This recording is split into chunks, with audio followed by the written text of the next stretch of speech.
Hello, welcome back. This is Scott from Wessex Blades in England. My latest order, as it were, project, labour of love, is a pair of berserkers.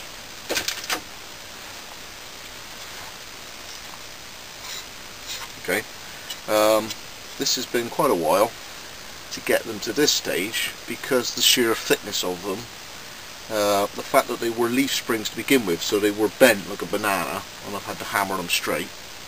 I've nailed them in the forge, so that means I've softened them for the drilling and the machining I'm going to do later.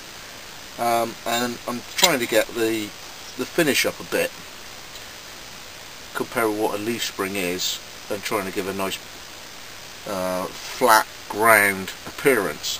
Now what I basically mean is I'm getting a welding magnet, I'm sticking it to the blade, and then on my tiny weeny little sander giving it that. What's it all about before? It's about 300 watts. 5 evenings of about an hour. I still haven't quite got to the back edge, so I've made a big impact on the, you could imagine, the pitted, hammered effect, and getting back to sort of, it's quite smooth. Now I used to clean them up quite a lot beforehand in order I'd find any faults or cracks in them, because you can imagine leaf springs underneath a truck or a van, you want to check for imperfections. So I used to clean them up for that, but I decided on doing a fair amount of flat grinding, and then when I get the blade done up, just before I do the profile, I'll try and put a little bit of a distal taper. Now for those who are really into their knives and they know their choils and their ricassos and their pommels and their swedges and their sweeps and all the rest of it, okay, the distal taper is where you're either forging it thinner or you're removing more stock towards the end of the blade, so that gets thinner the more you go that way. So that allows a longer blade for the same amount of weight opposite to where your hand is. Go look up Kylie knives and stuff and you'll see his distal taper on his Persian thing, where he's got the balance in such a way that a knife this long is just, yeah, in his hand like a sword. Now on something this big, I don't want to go too mad on it because it's a blunt force trauma effect. It's a heavy chopper and it's not exceedingly long, and there's going to be weight on the handle, and so I know it's going to be pretty balanced to start with because I'm going to have hardwood and brass pins and a brass tube at this end anyway. Okay, so I know it's going to be pretty balanced when the handle's on, but I'll still like to put a little bit of a distal on there. And then the next stage after that, once I put a little bit on the grinder, is I'm going to mark out the shape of where the basically grinding the stock away on that blade section, where I'm going to be taking it off to create the blade edge. So I'm literally now going to be going on the flatbed of the grinder and removing stock from the fibres down. Not crazy, just a bit. So basically all you've missed is hours and hours of me going flat on the grinder, and then the other little thing was, as a pair, I literally had them in a vise like that and was grinding each one as close as I can to create berserker twins. Okay, so these things are very, very similar in their profile, in their geometry. Okay, so a little bit of work on the sander and I'll just scrub out the lines of the blade. See you in a bit.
Right.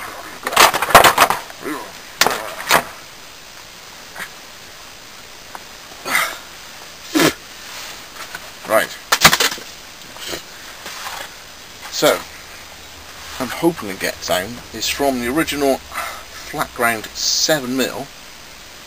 I'll get into about 5. So you should be able to see. Rubbish camera. From that to there. You should be able to see the difference. I'm guessing. So let's get the burners on it. There is 6.7mm, and up there is 4.4mm. Okay, so I've got it down at the end. Now the reason for that is it's all very well having a thumping great knife, okay, it's going to chop. The weight of it is going to do it. The wall thickness is going to make it strong. The depth of the blade is going to make it strong and heavy. But unless it can do most tasks to a certain degree of proficiency, you got yourself what's called, in England we come across, it's called a one-trick pony. I don't want to make one-trick ponies. I want knives that will do a lot of things quite well, one thing very well. So this will chop very well. But if I put that distal taper in, and I just took a bit of a clip off, and now by the time I put the blade edge on it, yes, it will do the start of a fireball. Yes, it can do delicate tasks. The assassin skinned a fox. It did a pretty good job for a blade that was yay big. Okay, I don't want to do something that's so crude that, yeah, it can bludgeon wood to pieces. You know, it's got to be able to do as much as it possibly can. So that's why I spend a little bit of time and just put a moderate distal on it. So it's got narrower that way. Okay, so one down, one to go. That's been about 40 minutes. Sander disc. That's my problem. It takes ages. Okay, so I'll crack on with the other one. See you in a bit. In the meantime, took a while. If you can remember, I took apart that angle grinder that blew up, and I had the bearing. Got it in a fire steel handle now. So I put it in that big, I think it's hornbeam handle, and there it is. So I did a Forstner hole in it and epoxied it just to the outside. It's a bit fiddly because what you don't want to do is put great gobs of glue in and then you glue all the bearing up inside as you jam it in hole and forget about it.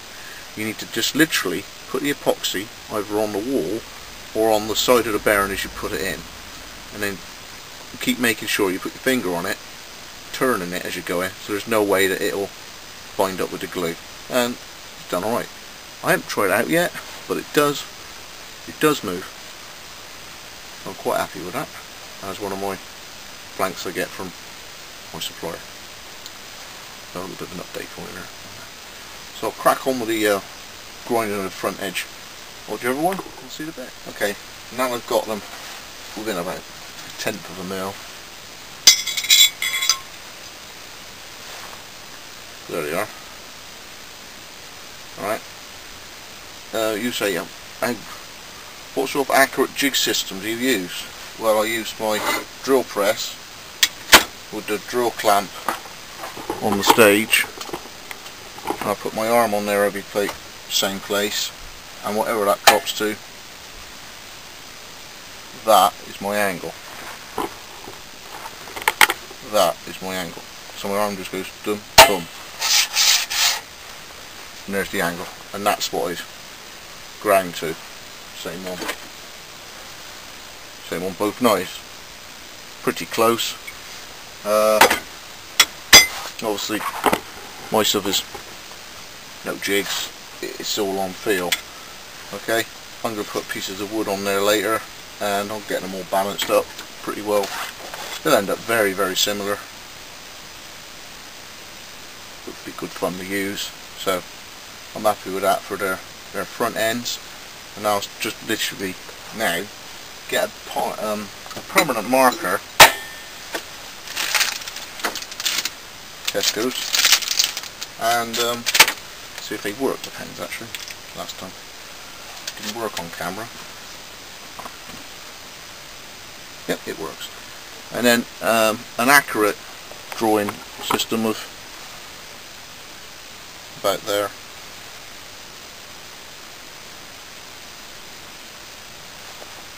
Bit like that. So that goes to there, and the other side that goes to there.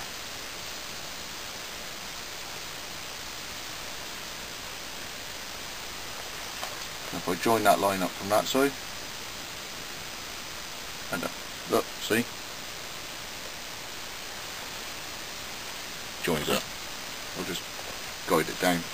Now I could always move it up or back, but the convex edge I'm putting on it is going to creep a little bit further there, because that's the sort of scandy area that I had when I started. It's about there on that drop down where the hand goes in. I'll go to there first, and as this is the first time this blade of mine, Berserker's, had a convex edge, I know I've got to creep it up a bit there. I'll do that later. So that's that one there. Where's the other one? There he is. Now, put them up against each other and use the other one as a guide. I'm not going to go freehand again. So that is there. That is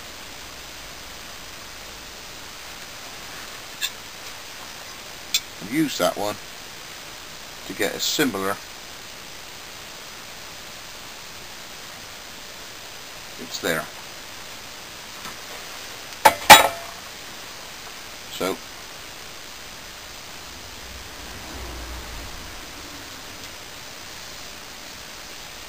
there's that. Get the iron off of there.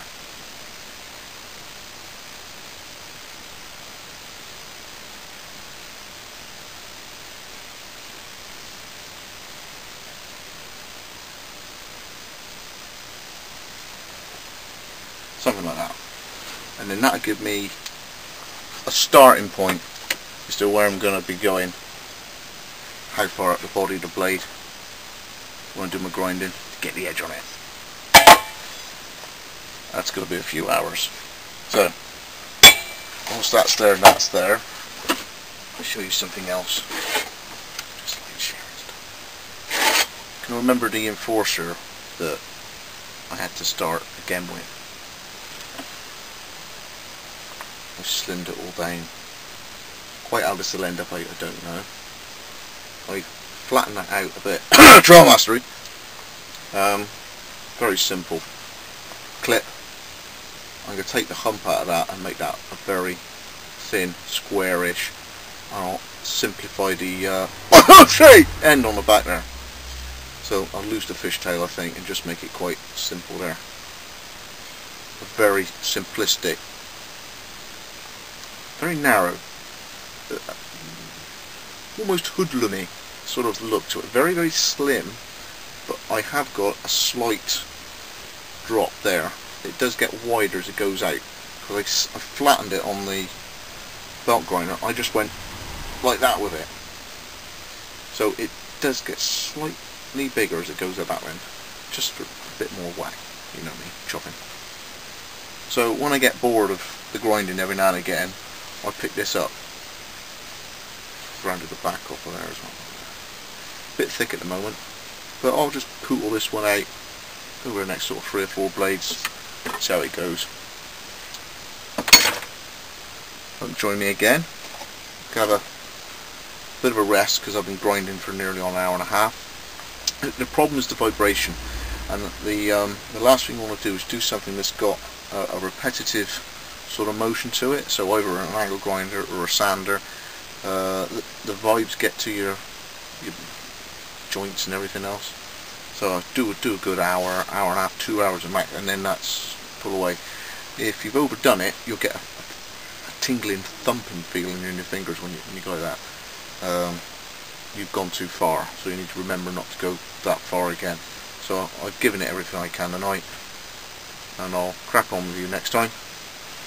Well, now I've put the distils on, these have moved forward. So they're on their way, and I've slimmed them down a little bit. Scott from Wessex Blades with his twin berserkers for Andrew's work. Well, best see you on the next one.